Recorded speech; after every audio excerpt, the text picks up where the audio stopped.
the new Jason universe thing.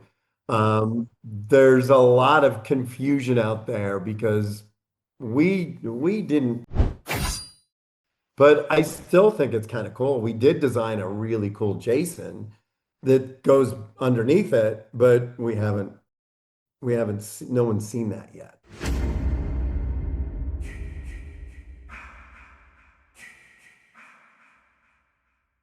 Slasher review.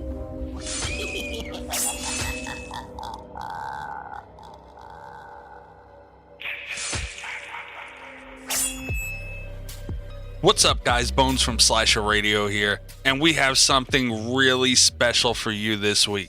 We're joined by special effects artist and horror legend Greg Nicotero. Probably best known for his work on The Walking Dead, but real horror fans know Greg has had his hand in almost every single major horror franchise, and even recently known for designing the new Jason Voorhees for Jason Universe. Or did he? We get into the truth behind that, his future in horror movies, TV shows, and gaming for the upcoming Friday the 13th game, as well as designs he's done for games like the Texas Chainsaw Massacre game, and even the Walking Dead chapter in Dead by Daylight right now. Plus so much more, including Guts and Glory, his new competitive survival show with a horror twist. We have a stacked October lineup for you guys with Tyler Main, Damian Maffei, and even Tim Willits from Saber Interactive breaking down the upcoming Hellraiser revival game. So don't forget to slash those like and subscribe buttons. It really helps the channel more than you guys know. So without further ado, the great Greg Nicotero. This and that there. That's better. Perfect. We talked the last in 2019, so that was a long time ago, and you have a lot of exciting and even iconic, dare I say, stuff coming up. But we wanted to catch up on some of the stuff the really cool stuff that you've done in between the last time we talked. Sure. The Walking Dead ended after 11 years, the original series, obviously.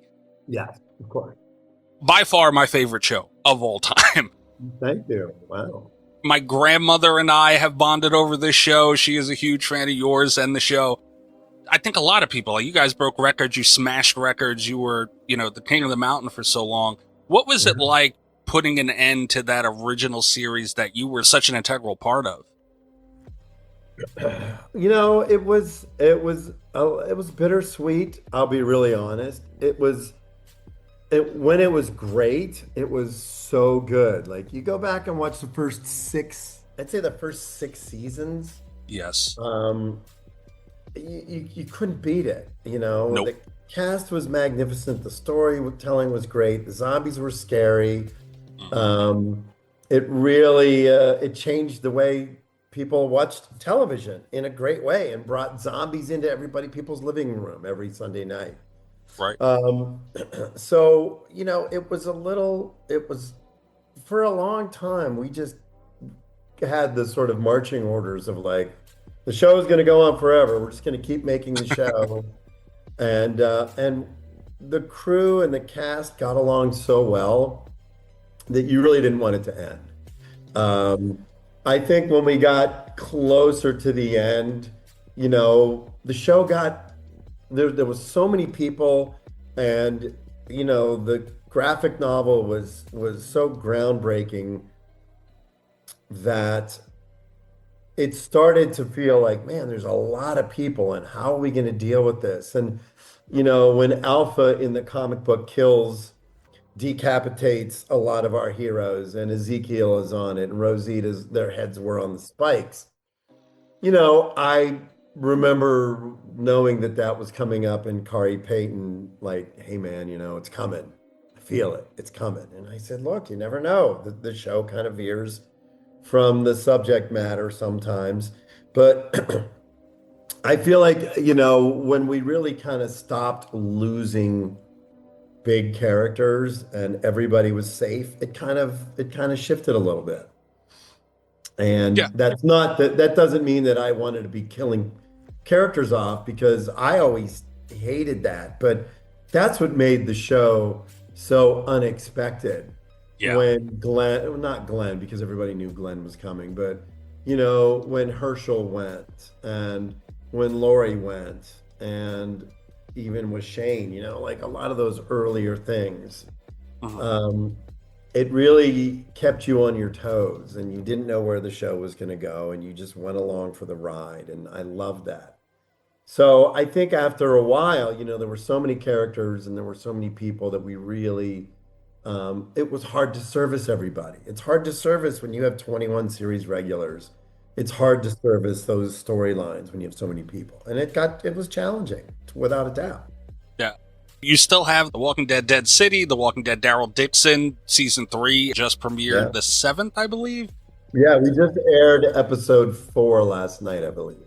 Right. And obviously we're not going to get too much into something ongoing. Everybody's got to tune in and watch and see what happens. But what was the shift and your approach to now you're telling the same, not the same story, but in the same world? And what was your approach to The Walking Dead Daryl Dixon as opposed to the original series? Well, look, Daryl Dixon is a very different show because of Right. Norman's commitment to really wanting to keep Daryl Dixon's character a nomad. Norman had this idea years and years ago, and it was sort of like a 70s show like Kung Fu or Man Called Bronson, where there's a guy who goes out, comes in contact with a group of people, and then by the end of the episode, those people are changed, our character is changed, and then he moves on. It's even in a funny way, like the Incredible Hulk. That was really what that was about. It's about this guy who comes in contact with these people, and in some weird way, he helps them. And that was always what Norman wanted. I think going to Europe and getting a brand new landscape in France and then subsequently in Spain was really, really critical for keeping the show feeling unique. And I think we succeeded in that. And that was the marching orders. Norman is really committed to this character. And, I was just looking at the reviews of last night's episodes. And, my big job in season 1 and 2 was like keeping the continuity with the original show, making sure that some of the DNA was there, Right. but also making sure that the show felt different. And, I'm always the one jumping up and down going, guys, zombies, don't forget, they're out there and they got to be scary. Don't take the teeth out of the monster. And Yep. I was really excited to see some of the reviews from last night because we shot a really great sequence where they were using flaming cannonballs of zombies and shooting them over walls. And it was really fun. And it was one of the last things I co-directed on the show, and I was really excited to see people respond very well to it. When it's imaginative and it plays within the story, it's not just zombie stuff for zombie stuff. It works great. Yeah. So I love the show, and I think the heart of it, I love our showrunner, David Zabel, really brought a unique voice to it. And, has it veered from the original show? Yeah, of course it has, but it's morphed into its own thing, which I think is probably the hardest thing to do when you're doing a spinoff, is to still feel like it's connected to the original source material, but it morphs into its own thing. Look, kind of like I would say this is a very controversial thing to say, but I loved Alien Earth, absolutely loved it, and I felt that they did the same thing. There was DNA from the original Alien in there, and then they crafted this show that you believed existed in the Alien universe, but was very different. And I applauded them for that. And that's what I think Daryl Dixon is doing. Absolutely. Yeah. And that Alien Earth show has really, it's controversial. People get mad, people love it. But that's kind of the beauty of the horror genre. But you mentioned Norman Reedus too, by the way, absolutely phenomenal. The dedication to a character, probably like we've never seen, without a doubt. And I love hearing how you collaborate with him. We do hear stories of actors and they're kind of just, here's the script and do it kind of mentality. And you guys have such a family orientation with The Walking Dead, and you always have. And working with him the way you do, that's how you guys keep creating special moments, and I love it. Well, look, he's very committed. I mean, I like that he's an executive producer on the show because he'll speak up. If he reads something that doesn't make sense, I'll be like, Daryl would never say this. Why is this happening? Why would we do this? You know? And Daryl is the one character that wasn't in the comic book. Frank Right. Darabont created Daryl Dixon. So there's not even a roadmap with which to follow. It's just that's who he is, the way that he interacts with people, and and he's really passionate about it. And I respect the hell out of him for that. He kind of even, he jokingly, said to me, do we need zombies in the show? And I'm like, you realize that's my job, right? I know, I'm just fucking with you. But I know that he really loves the character and he loves the interactions with other characters. He just does. I mean, that's the kind of actor he is. Yeah. I think I told you this last time we talked, but my grandmother always says I'll be in the woods with Daryl. Just he's captivated. So if someone, like you said, wasn't even in the original comics, you guys created this character and it just took off, and that rarely happens when you're blending it with, source material. With source material. Yeah, look, we were shooting season 1. I'll never forget this. Frank Darabont called me one day and he said, "Hey, do me a favor, call John Carpenter.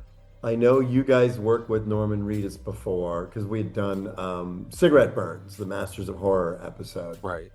And he said, "Do me a favor, call John. Ask John what he thought of Norman Reedus." I said, "Okay." So I called John. He's like, "What? What do you want?"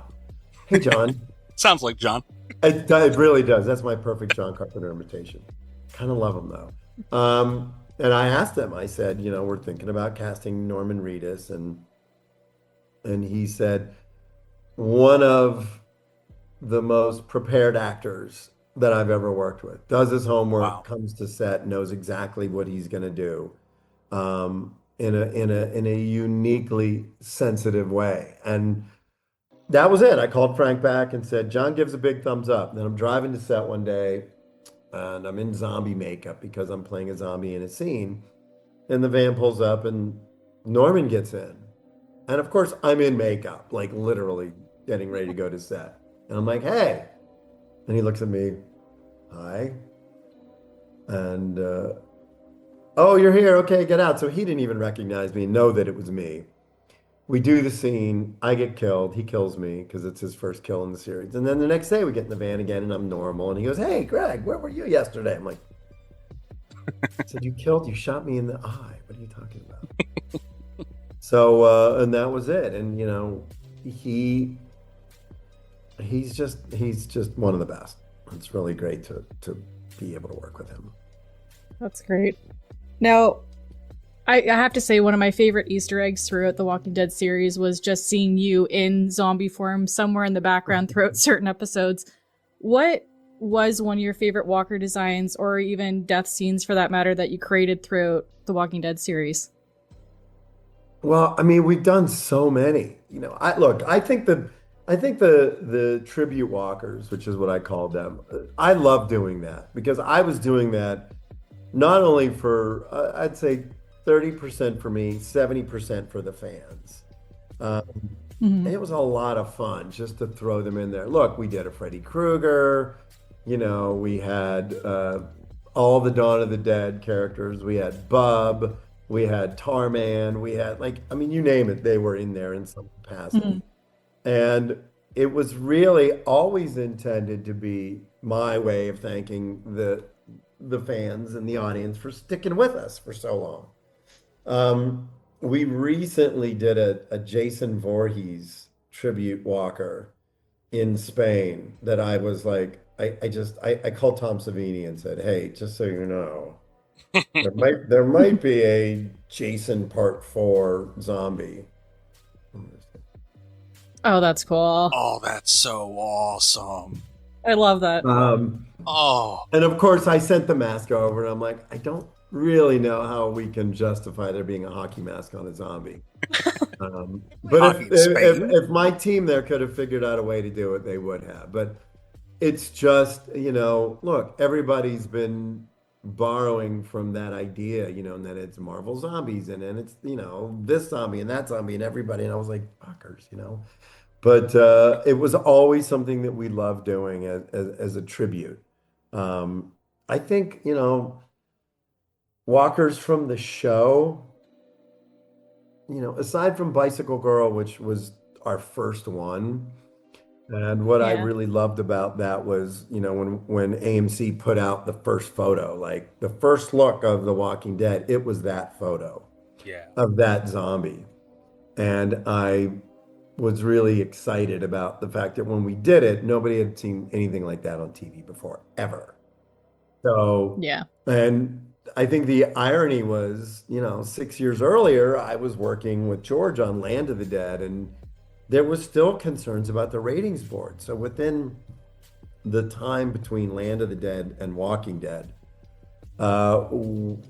we were able to do zombie bites, tearing Emma Bell's neck open in season 1 and blowing off zombie heads on TV, which was Yeah. kind of insane.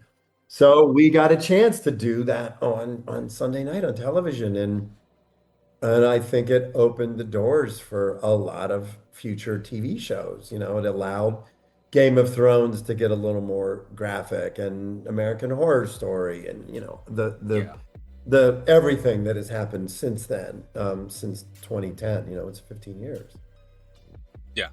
A lot of people focus on, you guys broke numbers and, all those things, and that's great too. But the doors you open for television is not spoken of enough. Yeah. That's absolutely true. No, and the other thing is, perpetuating that art form, the practical makeup effects art form, because I don't think it has ever or may never again be as prominently featured as it was on The Walking Dead.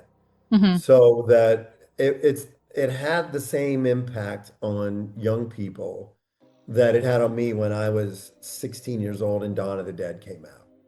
And I was like, holy shit, I want to do that. How do I do that? Of course, back then it was issue 1 of Fangoria, because I think that issue came out with Dawn of the Dead, and Famous Monsters. So like from 78 to 82, the only way you could ever get any information was through Fangoria magazine. Now you can search anything and find it. But, the number of young people I've had that would come up to me and say, I love The Walking Dead and I want to do what you do. I want to learn how to do special effects makeup.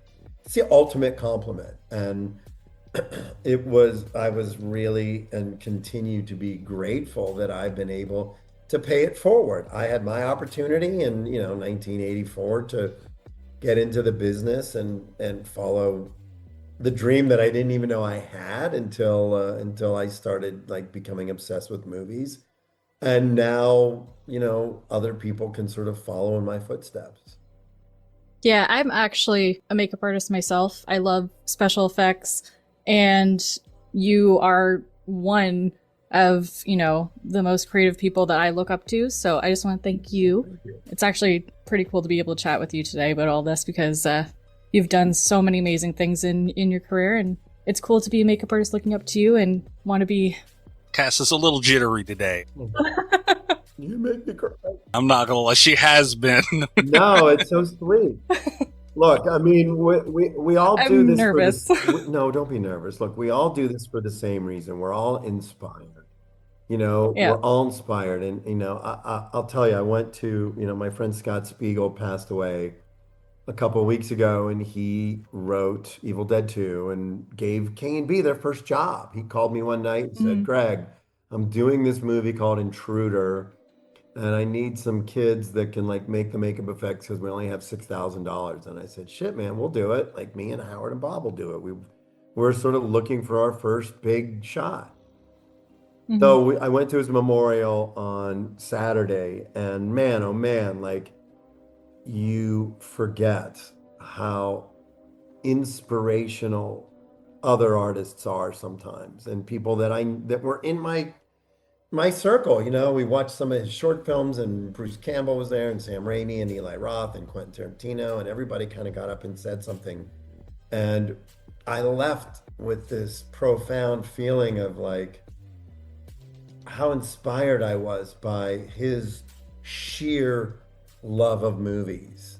And and that's what I left with. And I thought, man, when you love something that much, it can't not be infectious. So so Cass, I mean, it means a lot to me that you're moved and you're nervous and you're because it means that you're equally inspired and equally Yeah. you feel it. And I really desperately hope that doesn't go away because I feel like now there's so many places to find content and there's so much stuff out there that I want to make sure that people are still inspired, that people Hmm. see a movie that changes their life, like seeing Jaws or seeing Dawn of the Dead, and just like they can't imagine their life prior to seeing that movie or after seeing that movie because it had such a profound impact. The Walking Dead is my way of doing that for people, Right. Hmm. is my opportunity to allow them to feel something that they didn't even know they could feel, you know? Yeah. And you actually mentioned Jaws, and I just wanted to bring this up, but you helped do I actually went to the Academy Museum not that long ago and saw the Bruce animatronic that they have on display there, and I know you were part of the restoration Is of it that. broken yet? It looks amazing. I'm telling He looks you, incredible. I'm so proud of that exhibit and that piece. I did the restoration of the Big Shark with my team at K&B, and when that came about, I sort of said, look, I don't really even want any money, just cover some costs, but I'll donate a lot of it as a donation to the museum because I want to Mhm. restore the shark. So when the exhibit came up, you know, they were pitching us ideas and how we want to do this and like, oh, we think we might want to do this. And I said, look, if you're going to do anything interactive, we should do like a quarter scale Bruce Mhm. and make it 6 feet, and we'll match all the mechanisms from the original. I had original blueprints of the jaw opening and closing, so we built the mechanism the exact same way. So we installed it. I got to walk the exhibit with Steven, which was a dream come That's true. incredible. Yeah. I was so curious, like how he was going to react to it. Like, was he going to have PTSD? Has he made peace with the movie? Because I was a producer on the Jaws at 50 documentary as well. Mhm. And, one of the first things he said to me was, Greg, I'm so grateful for you keeping the Jaws legacy alive after all these years. And he said, oh, you're really good in the documentary too. And thanks for Laurent. And I was like, didn't know what to say. So I have footage and video of him operating the shark. The real challenge is, there's so many people there that get a hold of those controllers and they're just trying to break it because Yeah. people Yeah. just don't respect stuff. Yep. And, like within the first week, I got like 3 phone calls going, hey, so somebody kind of jarred one of the controllers. And so we've been down there multiple times and they send me videos of guys like, Oh, like jeez. it. Oh, that's And gross. it breaks my heart a little bit Yeah. because I'm like, Mhm. maybe I should hook an electric current up to it Yeah, shock and them. just have a button. Yeah. Yeah. I love that. Great idea. But, the fact that all of those original pieces are there from Mhm. some from my collection, many from Steven's collection, a lot of prop people all around. It's without a doubt the most comprehensive collection of memorabilia from the movie. Even Steven was like, dude, who kept the buoy? Like, where did this, how did this happen? I know the guy who kept the buoy. I know the guy who collected the pieces off the beach in Martha's Vineyard and put it back together. And um, but it's I went to Martha's Vineyard on June 20th and got a chance to celebrate the release of the movie with Jeffrey Kramer and Richard Dreyfuss and Jeffrey Voorhees and Joe Alves and people that were part of the movie, Yeah. which was amazing. And the documentary, which is on Hulu, which also I love the documentary because it feels intimate. It feels like Steven Mhm. is literally just Yeah. there talking to you. And that was unlike anything I had seen in documentary before. So, And I also have to add the photo that you have on your Instagram of you laying in the mouth of Bruce, yes, where you're like kind of recreating like Spielberg's photo. yes, Great photo. yes. Absolutely great photo. I had to. You had to. I had to do it. You know, the funny thing about it is the shark that's in the museum, if you really think about it, and this is my special effects background kicking in, was, you know, I have a lot of sketches of the shark and what the sculptors used to sculpt it. Yeah. Because there wasn't a lot of footage and there wasn't a lot of stuff available aside from like the footage from Ron and Valerie Taylor. So Steven even said, yeah, the jowls, we got rid of the jowls in the later movies. And I said, Steven, I know where the jowls come from. There's footage Ron and Valerie Taylor shot, and there's a shark opening his mouth and the pooch is out in the corner a little bit. So it was accurate for the information that was available at the time. However, you do the sculpture, you mold the sculpture, you run the skins, you build the mechanism, and then you slide the skin over the mechanism. So there's bound to be some distortion. And even with the mechanism of the shark, when the shark's mouth was sculpted 3/4 open, when the mouth closes, the corners of the mouth sort of pooch out a little bit. So when you see the shark in the movie, it doesn't look exactly like the shark in the museum. But the shark in the museum looks like a real shark, looks more like a real shark than the one in the movie sometimes. God forgive me for saying that. But it's true. So for me, the shark in the museum best represents, and in the exhibit, best represents the shark that Steven intended, that Joe Alves intended to make, you know. You know, just standing there talking with Steven at the shark for about 20 minutes. And he started saying to me, you know, it worked great outside of the water, but as soon as you put it in the water, you know, you're towing it behind the boat, the boat would have to be 200 feet away so that you didn't have the wake of the boat in the shot when the shark came through. And I was like, man, so how do you even, so you have 200 feet of cable.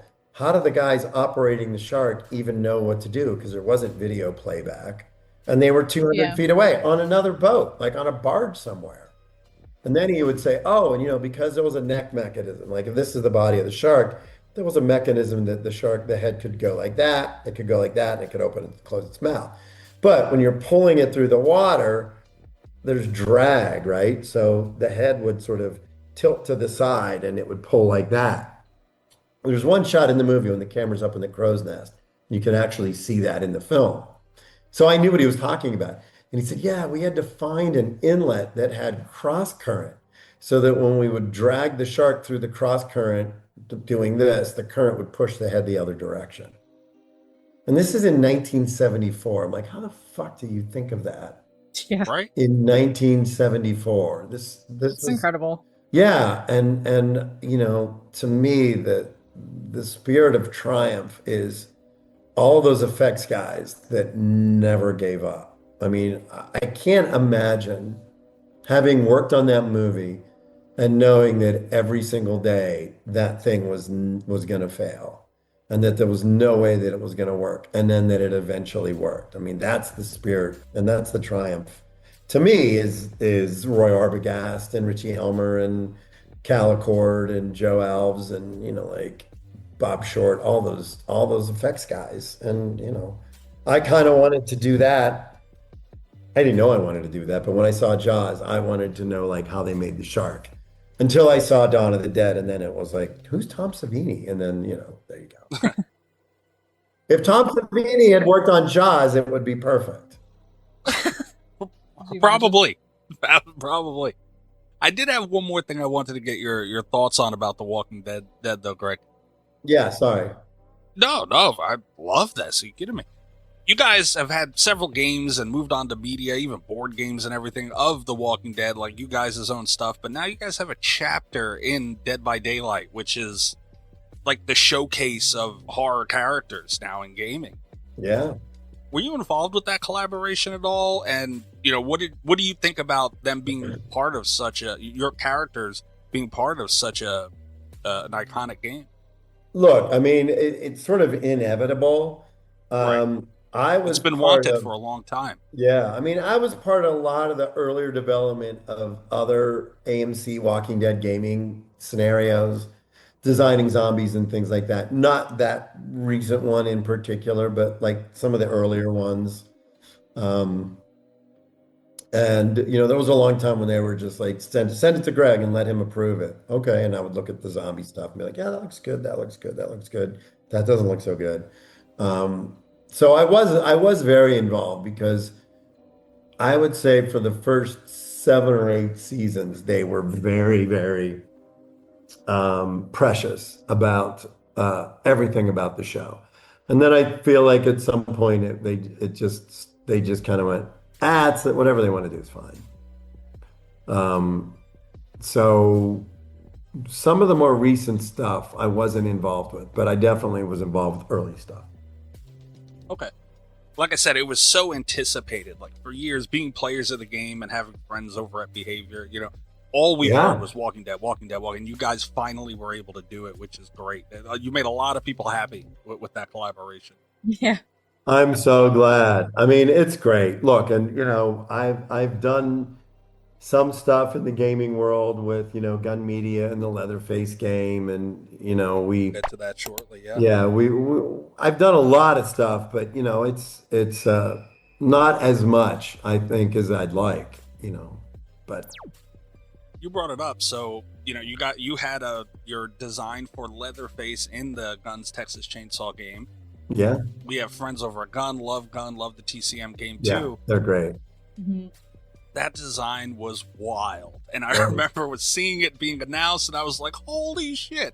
What does it go?" Because I mean, you've worked on several Texas Chainsaw Massacre movies, just in filming, but now you're able to create. Yeah. You have that freedom in a video game to create an alternative look for such a legendary character. What was that process like for that design? Well, it was a lot of fun because one of the things I liked about the part two mask that Savini did was I liked being able to see aspects of other people's anatomy in the mask. I always thought like there was an ear attached to it and there was a Yeah. nose on the top. And I always kind of liked that element of like, why would you just use the smooth skin? Why would you not use whatever you have available to you?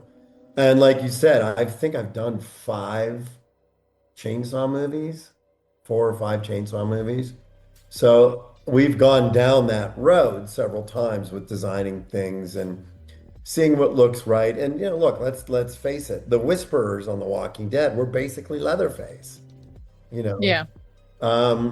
So I really wanted to go with something a little more outrageous, and that's how I landed on that with the eye holes and the way that it's all about the shape of the eyes and the shape of the mouth and the other people that had made masks. Scott Stoddard made a really good mask for the reboot, the Chainsaw reboot, and I loved that the corners of the mouth were sort of pulled back and it had this really creepy, like sardonic grin to it, which I loved.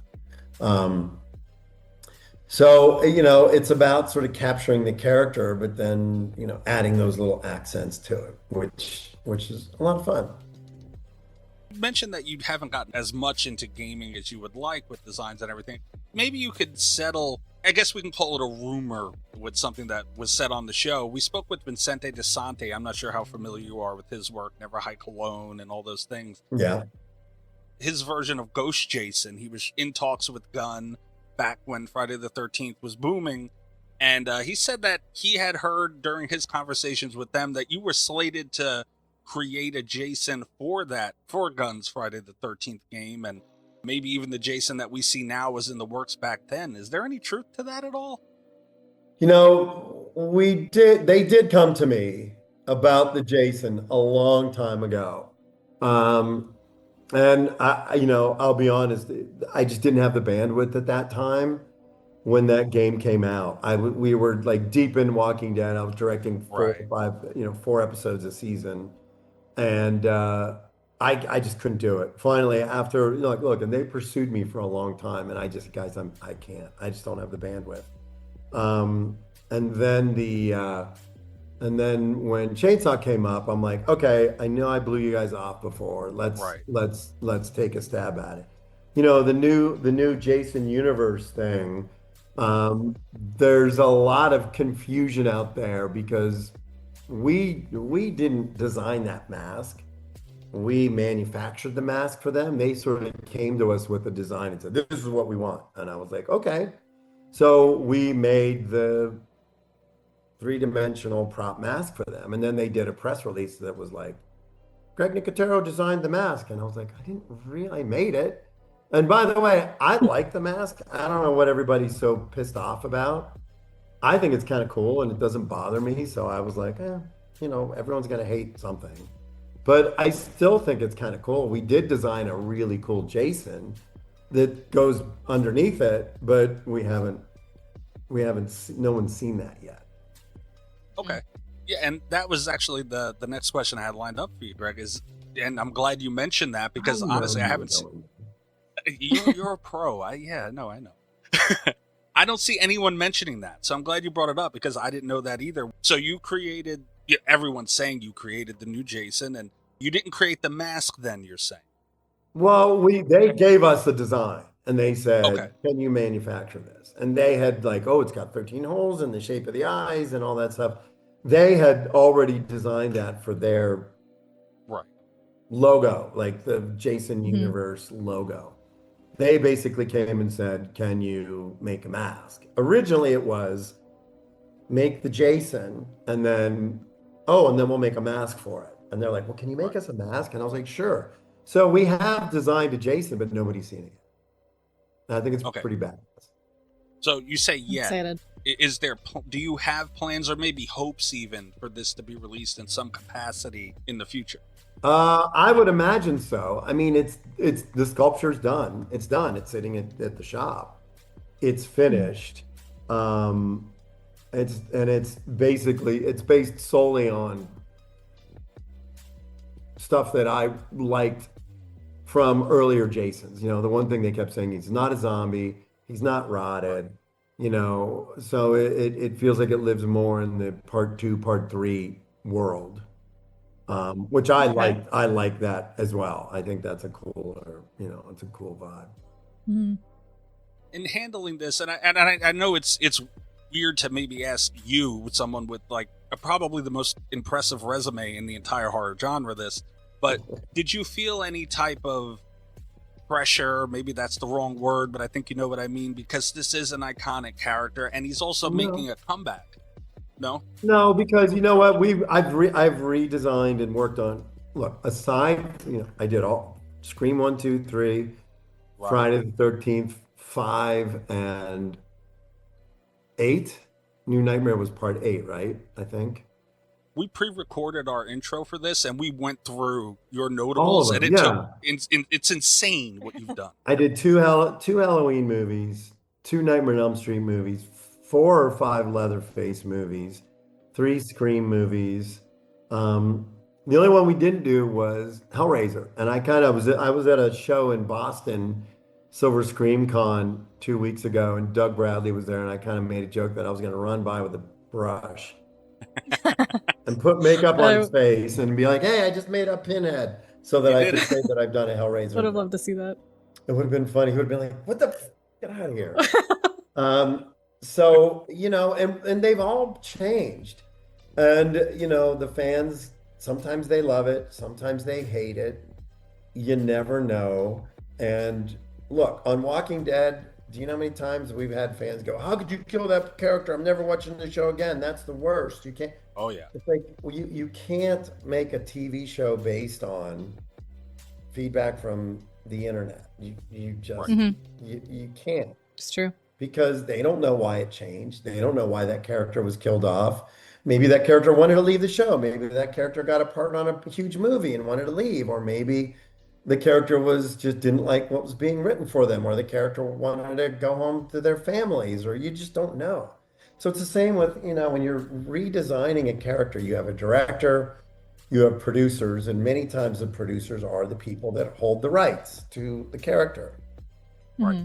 You know, so like here's an interesting example. When Edgar Wright directed Baby Driver, there's a joke in the movie where they say, go buy Michael Myers masks because they're going to do a holdup. And they come back and the guys are sitting there wearing, I think two of them are wearing Mike Myers from Austin Powers, and one of them was wearing a Mike Myers from Halloween. And the joke was Mike Myers. And he's like, yeah, Mike Myers. No, Mike Myers. Yeah, Mike. So it was a really funny gag. And Edgar went to the Accods, who own the Halloween franchise, and asked for permission. And they said, look, we have Greg Nicotero, and he's going to make the mask for us. And we made the mask, sculpted it, molded it, put the hair on it. Looks great. It's in my garage. And then they just said, nah, we don't want to do it. They just didn't want to, in their minds, you know, pollute's the wrong word, but cross-pollinate their Michael Myers with something else, especially in a comedy format. So it could come from anywhere. You never know who's going to react to what and why. They're, oh no, the head should be like this, the mask should be like this, and this should be. It really is a lot of times committee by design. There's never a situation where one person goes, you know, the first drawing, that's it, I love it, make it, goodbye. You know, there's a lot of people involved in these kinds of scenarios. And like with the new Jason mask, it was designed by the guys who own the rights, and they had very specific ideas for what they wanted. And I don't disagree with their ideas. I think that they have some pretty cool ideas in there. I was, quite frankly, kind of surprised that people got so annoyed by some people got annoyed by it because it's a hockey mask, you know? I mean, the fact that it's a little stylized in terms of the shape of the eyes and things like that doesn't bother me, and I've been designing shit for 40 years, so. You might know what you're talking about. Yeah, absolutely. Yeah. And by the way, I'm drinking iced tea out of my. Oh. I was gonna say I saw it for a glimpse, and I was like, "Is that the orca?" This That's is awesome. the guy. This is That's the really guy awesome. who recreated the orca for Jaws Fest, or the Jaws thing. That's awesome. Lives down in Florida, so I got to sit on the orca and crush a beer can in my hand, which was that's awesome. pretty. Oh man, it's pretty great. That's badass. That's a bucket list thing for sure. Yeah. It's awesome. It's been a year, that's for sure. While we're on the topic of Friday the 13th, and you saying you want to do more in gaming, at the San Diego Comic-Con, there was a movie confirmed, there was a video game confirmed. Yeah. Do you, were you approached to, or do you have any hopes to, or anything like that, to maybe put a Greg Nicotero Jason in that new game?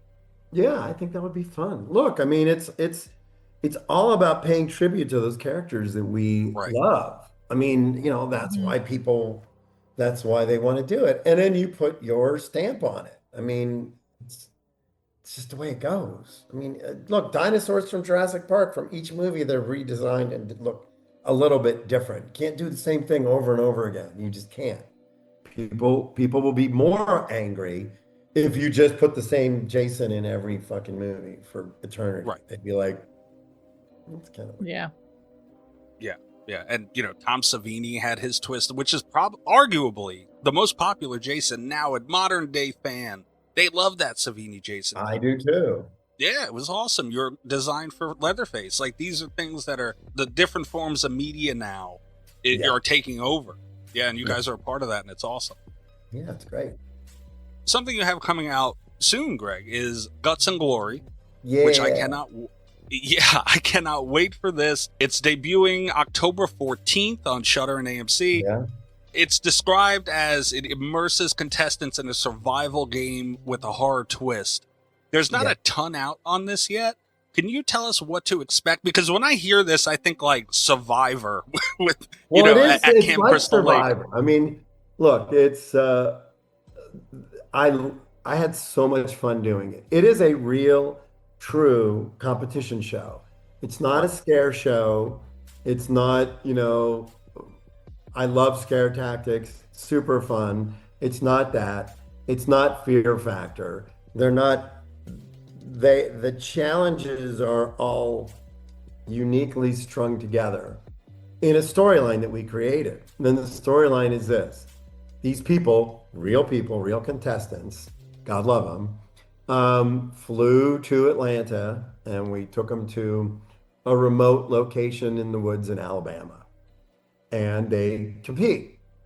But, lo and behold, one of them maybe wanders off into the woods in the middle of the night. And you realize that, oh, well, maybe the place that they dropped them off in the woods may be a little Sam Raimi inspired. But so there's a little through line story along with the fact that, oh, and then we have real challenges. There's a buried alive challenge, and then there's a possession challenge, and there's a zombie challenge, and there's a morgue challenge, and they're real challenges, and the people are competing against each other, and there's a cash prize at the end. And I had a great time because it was so different than anything that I had ever done. When you work in a movie, it's like, let's try it again, take two. Yeah, let's get more blood, or maybe it was too much blood, or, let's try it again. This, we had to direct it and create it like a live sporting event. It was like directing a football game. You didn't know where they were going to go. You had to hope that the contestants walk through the door and they go that way. But if they didn't go that way and they went this way, you had to be prepared for that. Every gag that you did had to work live. So I had special effects people and stunts people and makeup people and lighting and sound and I'm in a control van with 8 monitors going ready with stunts, ready with sound effects, cue the lightning, Wow. It was kind of insane. And we all started doing it with the idea that we have no fucking idea what we're doing. None of us have ever done it before. And I literally on my first day of shooting was like, guys, I've never done this before. It's an experiment and we're all going to just go with it. And this is the way I imagine it's going to work. And we'll see. And so it's 6 episodes. The 6th last episode is all behind the scenes, shows you how we did everything. And oh, cool. I think that's part of the fun is like, holy shit, like they had to anticipate everything that would happen. And I think for me, the fun part was when something happened that I didn't even think of. There's one challenge where 2 of the contestants left a puzzle piece on the ground and ran up to solve a puzzle. And I was like, I didn't think that they would do that. Wow, that's kind of wild. And it's just a lot of fun. And what I had 8 cameras and I instructed the camera operators to get the reactions because when something happens, eventually your brain will tell you that's not real. After a process, it's like when you're on a roller coaster or something happens and you have that, and you scream and you react. It's those first 5 seconds of true reaction that you can't control, that are, to me, the most real.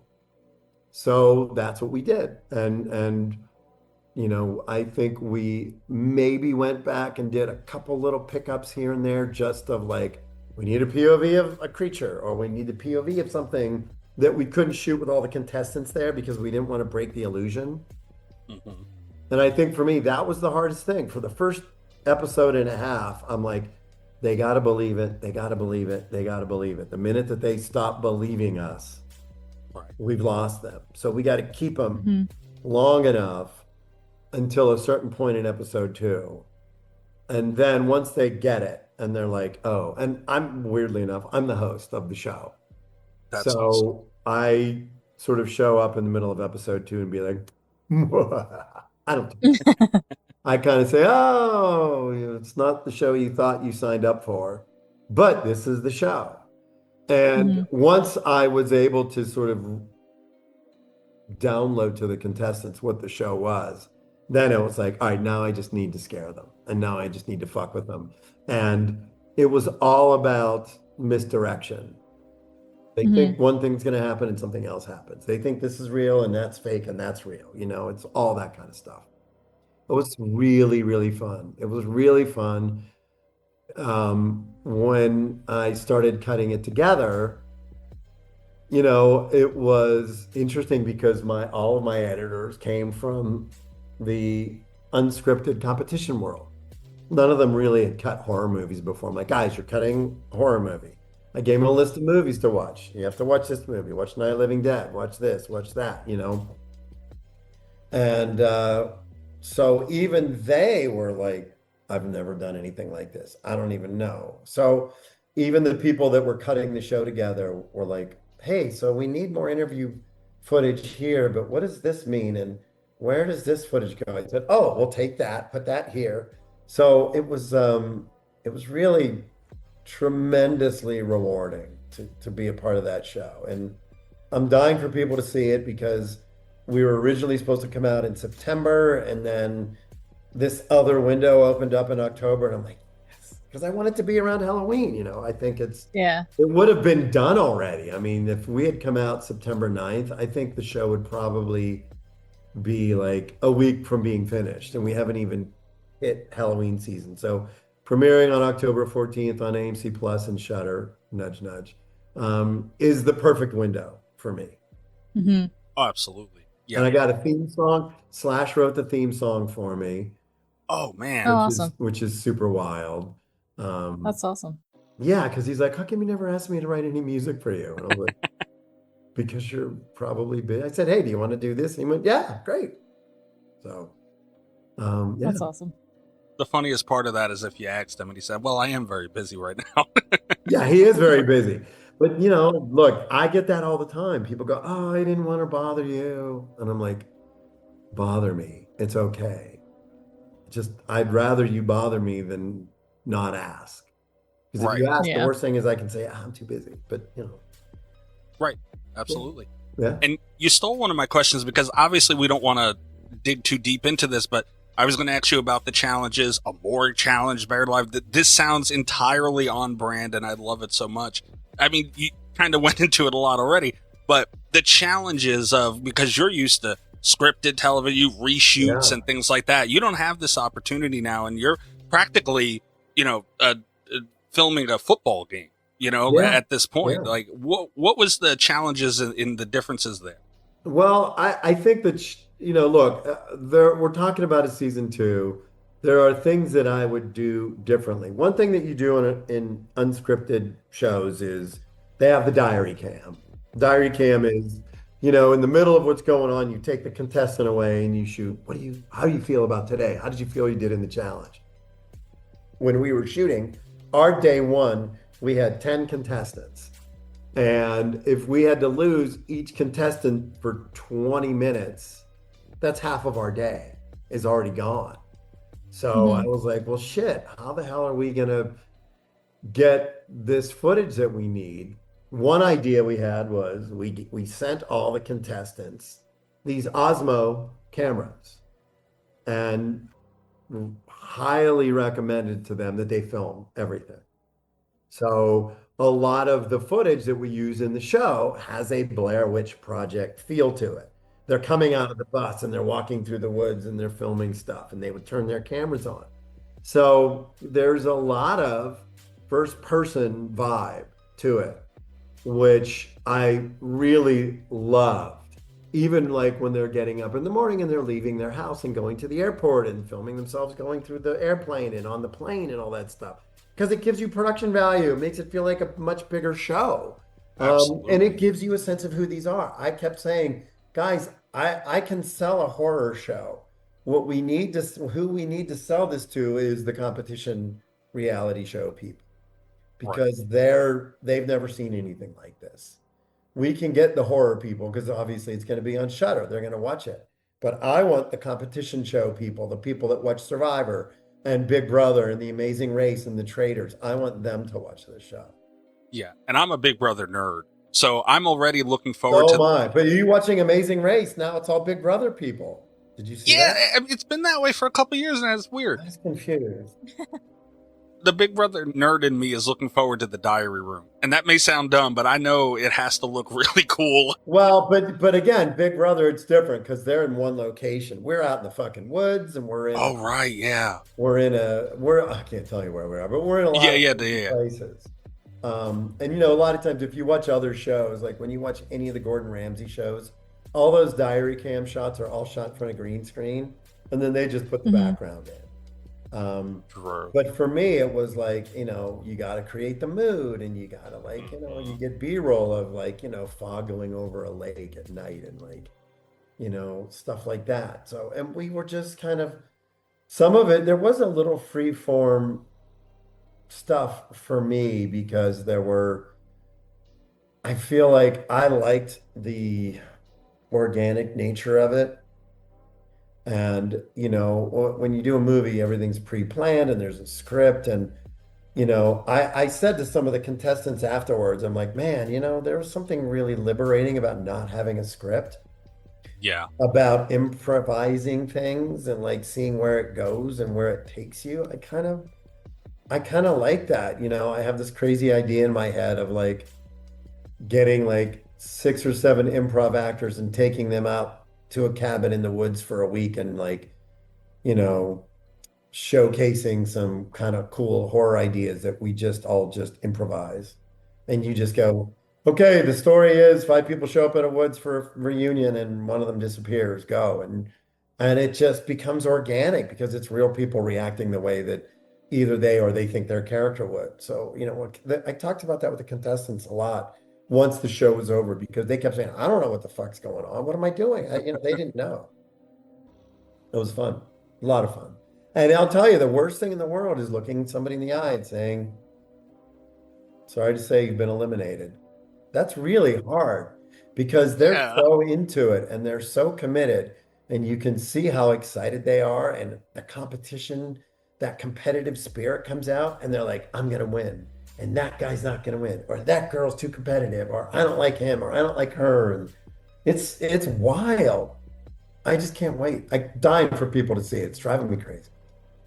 Now, I'm not sure if you can share this at all, but is there any guest appearances that are going to be on this show that we could expect, or?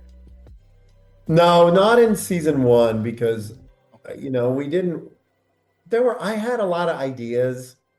I know Norman came to visit the set when we were shooting, and I think it was featured in a Ride episode that aired already. Excuse me. But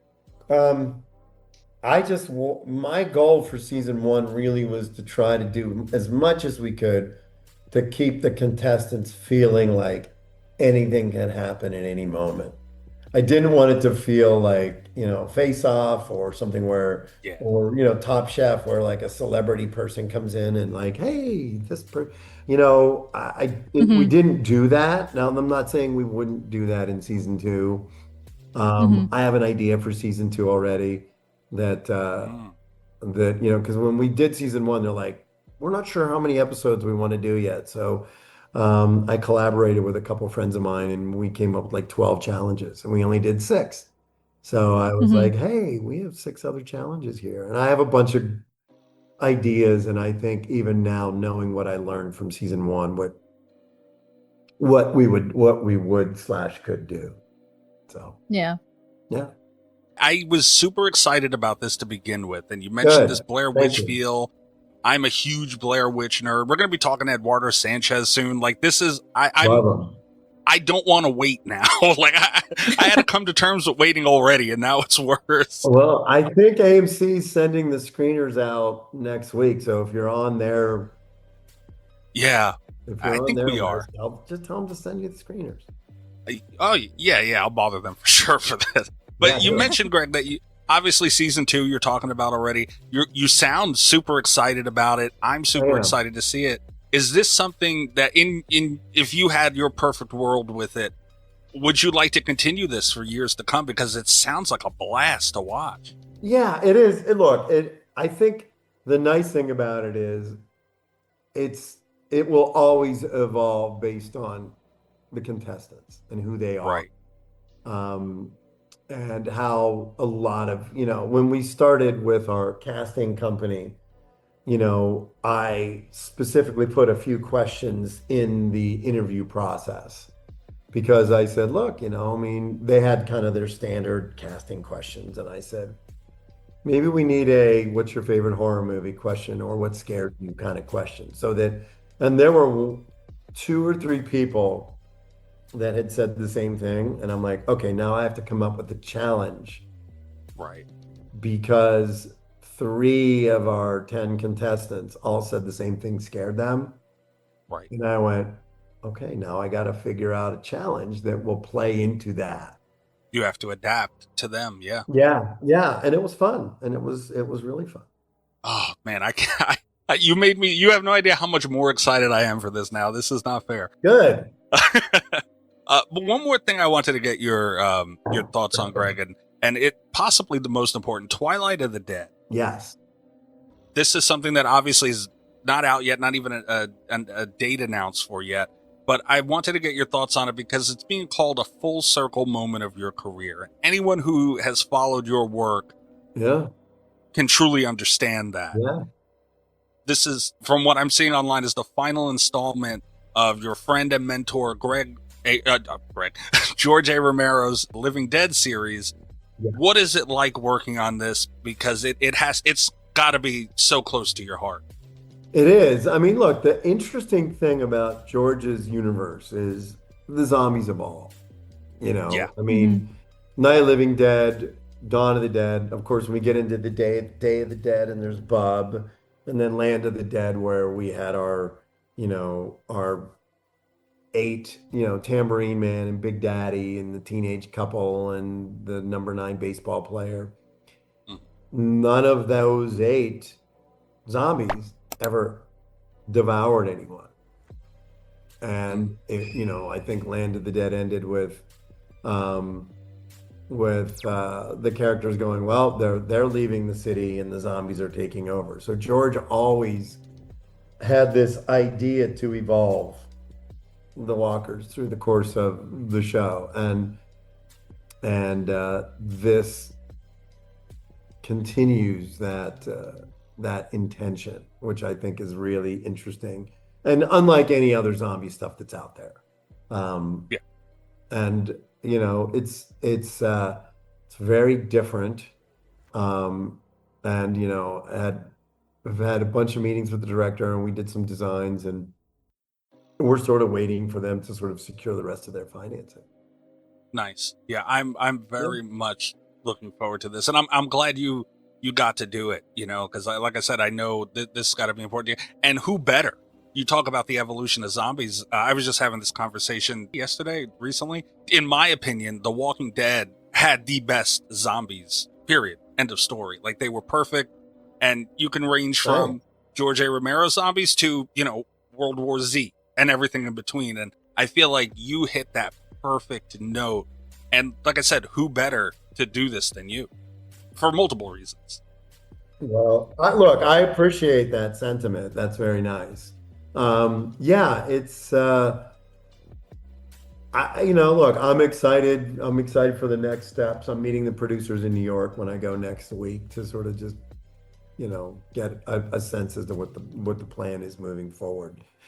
But it's an honor. Look, I mean, George was my mentor.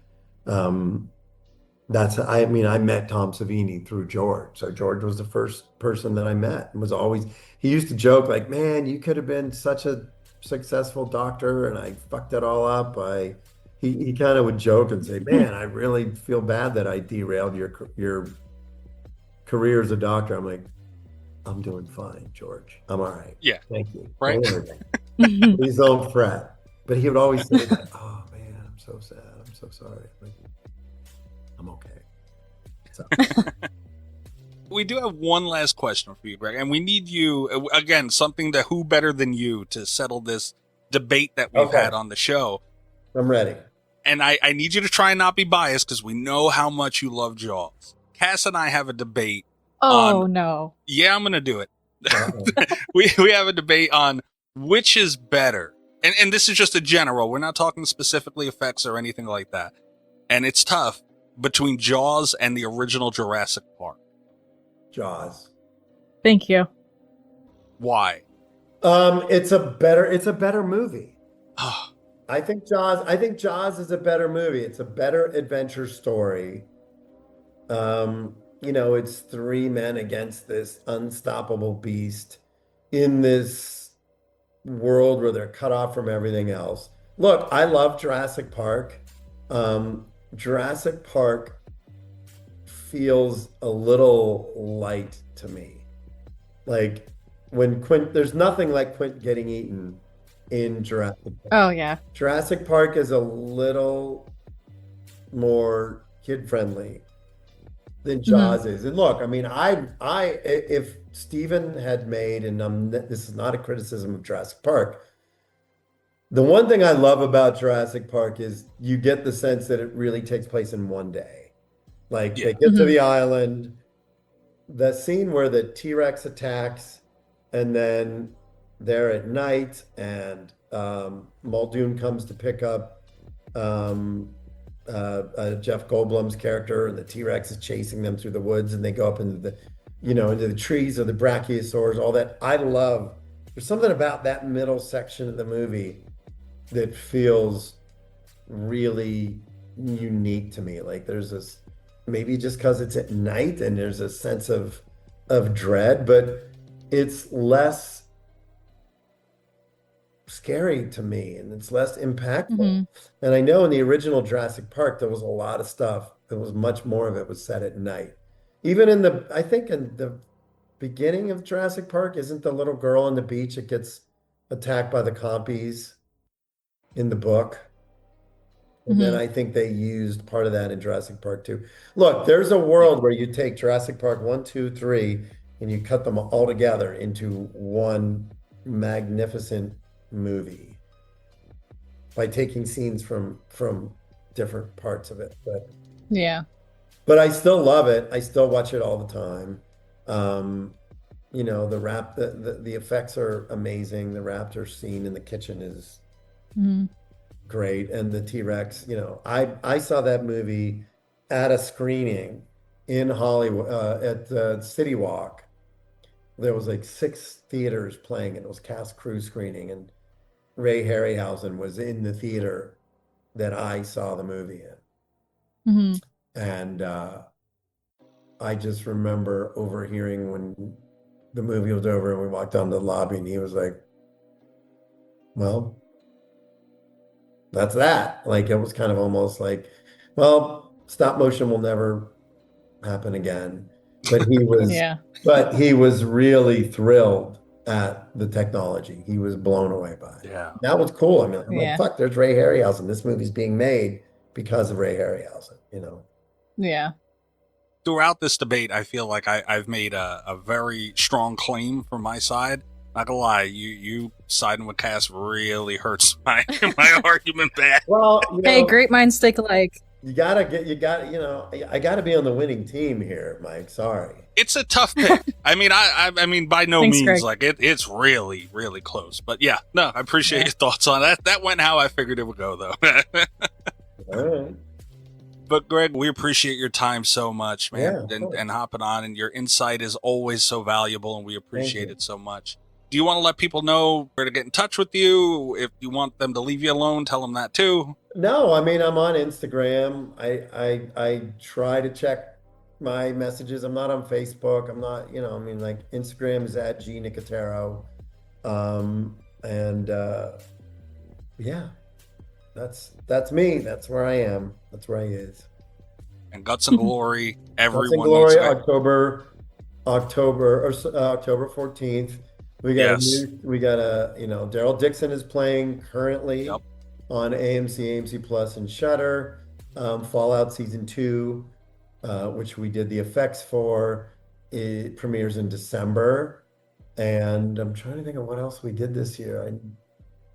Talamasca, which is the Anne Rice universe, premieres soon as well on AMC. So much going on. Yeah. That's amazing. Lots of fun stuff. And before we run, I have to acknowledge one thing that I see in the background. Your very impressive Hatbox Ghost. Love him.